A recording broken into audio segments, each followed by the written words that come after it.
Show. Roms is here, big Liverpool fan. What you saying, mate? I'm good, Karen. Good, Tay. Thank you for having me. First and foremost, I'm just happy we got the win because I started to hear the Europa League song, and I know you and Jess were debating the other day, which is the better song, but it's definitely the Europa night. I think that tune is clear now. But I'm happy we've got the win. I always think in the Champions League you need to try and get your 3 home wins to put you in good stead going forward. I want to start on a positive because that Trent goal was it was a worldie. What a free kick it was. He had one of his better performances. I'll say as a collective, we had one of our better performances. Van Dijk and Matip. Tsimikas is more technically sound. He actually beats the first man on the corner, which something Robbo needs to take heed of and take a leaf out of Simi's book. Thiago and Hendo in the midfield, I think they were excellent. Hendo even getting in more advanced positions and actually playing that cutting through ball at times, which we're not used to seeing that at all. Salah, I think he's now, correct me if I'm wrong, he's now the second joint top goal scorer in the Champions League for an English side, joint with Thierry Henry. And his creativity today, me personally, I like him close to the goal, but his creativity today was amazing. But because it didn't necessarily result in an assist, it won't get spoken about. Diaz being the live wire he is, very direct, won the penalty, and Jota in that 10. A lot of Liverpool fans have been screaming for the 4-2-3-1 to have that elusive 10. I think Jota linked play from the 2 deeper midfielders to the forward men very well. Darwin Núñez, though, like I said, I want to keep this positive because there's many times I've come in here of a negative result. But when Liverpool fans say his movement's good, it's not his movement. His running into the channels is good. His actual movement in the box isn't the greatest. There's times he could have pulled away tonight. And maybe he's young. Hopefully that comes. But his overall movement isn't the greatest for me. And he should have scored. We can't keep saying, oh, he worked hard. He ran the channels well. He should have at least scored 2 tonight for me. But I'm just happy we got the win because we're not used to winning this season. That is the main thing. Yeah, I think with Darwin Núñez, do you feel like a lot of Liverpool fans are maybe now regretting he will outscore Haaland predictions? Because it's those predictions that it's never actually on the players. It's those predictions that create more attention to the player when they're not delivering. It's not their fault, but it's like I would say 80% of Liverpool fans that I saw online they predicted Núñez to outperform him, especially after the Community Shield game. Do you feel like that and missing 3 games might be putting a bit of pressure on him? Yeah, because he didn't do himself any justice. Because I do feel if he had not got that red card, he would have had a bit more momentum and rhythm at the moment. So I do feel it has 100% put more pressure in him. But I kind of want to discuss a slight problem with tonight. The only our Achilles heel this season has been our right-hand side, and the only thing that still worries me, you could say because Thiago and Hendo came off and we had different personnel, but we're still being targeted on the right. When Matundo came on, I think that's how you pronounce his name, and Sakala came on, we then started to look a bit vulnerable. It took a worldie save from Alisson, who's been our constant this season, and an excellent goal line clearance from Tsimikas. And my worry is now, I have to bring this back down to negative. I do think we're about to face 2 successive Premier League losses. I'm not as positive as Hassam. I do feel that's coming. And why I feel that is coming is this formation, we need to make this a consistent thing because I do think Klopp will revert back to type and the narrative will carry on being the same this season. We will then struggle against Arsenal and City. But I hope we now go forward with this formation because the 4-3-3 has not been working.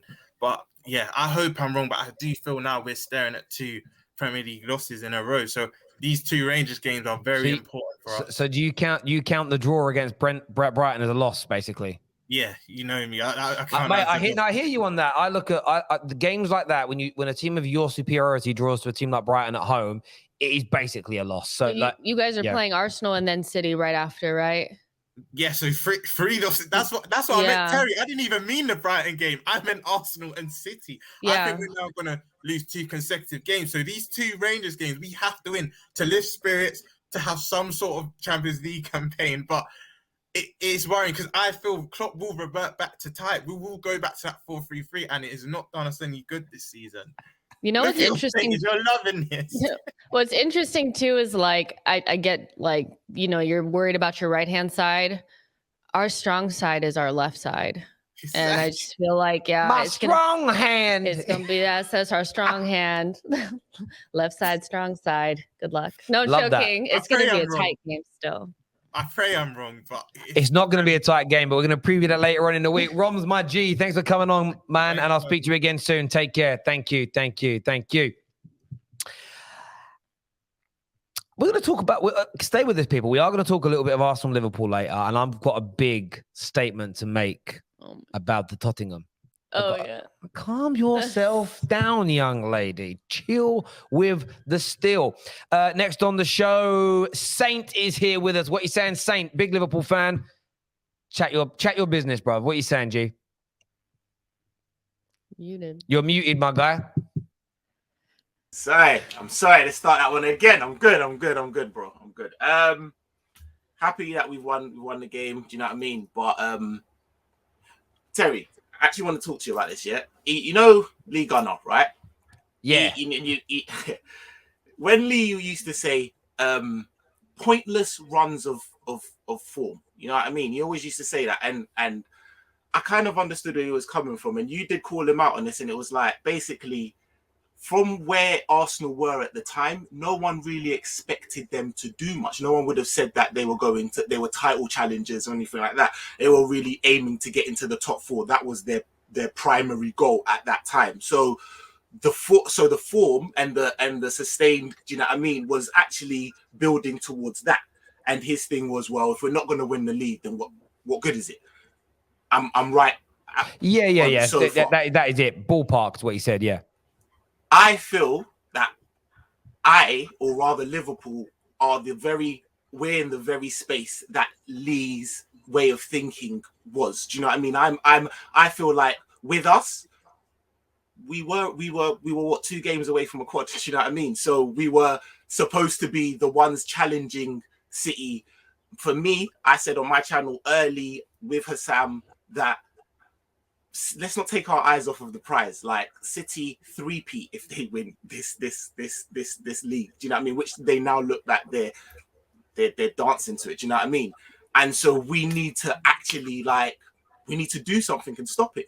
And our lack of activity in the summer showed me that we were nowhere near this. Like along with other things. So like really and truly, I feel like how Lee felt with Arsenal, but I feel like I'm more justified in feeling how he did, because really and truly, like Rom said, we're gonna lose to or drop points at least to Arsenal and City. Regardless, let's just say that we didn't, and let's say that we beat Arsenal and say we drew to City, and our fan base would be like, yeah, what? So what? Where does it ultimately get us? Do you know what I mean? Like for our fan base to be like, well, you know, top four's the limit now. How is that the case? When the only time that Klopp has been in charge, and I backed that, was because of valid excuses being the defense or whatever the case may be. I gave that. We don't even have that now. So like, yeah, I'm happy with the win, but ultimately, like Rom said, mate, I hear you. I think it's mate. No, I hear you. There's I would say most Liverpool fans would say they learned absolutely nothing about their team tonight. Rangers are such a bad team.